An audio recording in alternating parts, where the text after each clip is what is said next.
Well, you're looking now at the U.S. Congress, where an impasse over the federal budget means most of the government will shut down Tuesday.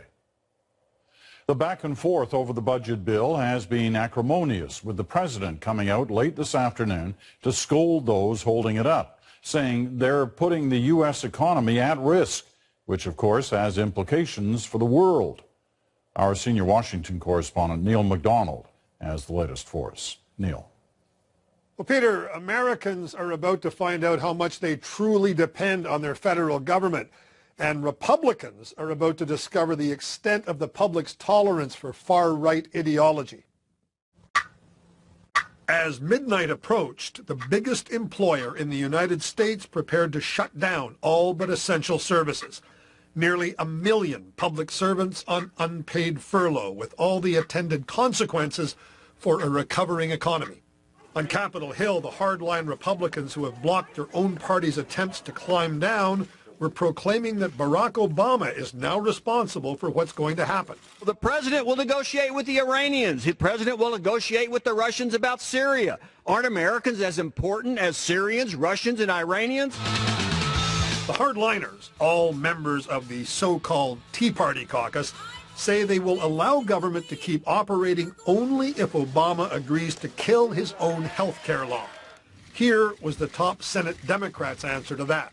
We are not going to mess around with Obamacare, no matter what they do. The irony in all this, if you can call it that, is that shutting down the government will not shut down Obamacare. It is funded and protected as an essential service.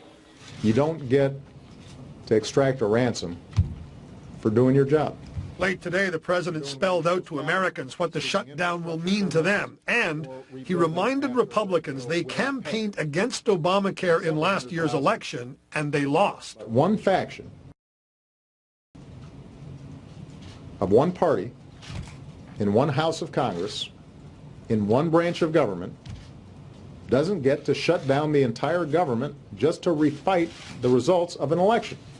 In reality, though, they get to do exactly that, and they're dragging a reluctant party establishment along with them. Like lemmings in suicide vests, said one non-Tea Party Republican lawmaker today. This could get a lot worse. In about 2 weeks, the U.S. Treasury will be unable to keep paying America's debts without borrowing more money.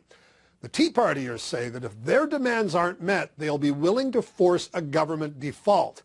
And if a shutdown is bad, a default would be catastrophic. It could provoke another recession. But that's the mathematics of Congress, Peter. 40-odd Tea Partiers could actually threaten the global financial system. Neil MacDonald in Washington tonight. Thanks, Neil. Finance Minister Jim Flaherty issued a statement about the potential effect of a U.S. government shutdown on Canada. This is a reminder, he wrote, that while Canada's economy remains strong, we are still vulnerable to uncertainties outside of our borders, especially in the U.S. and Europe.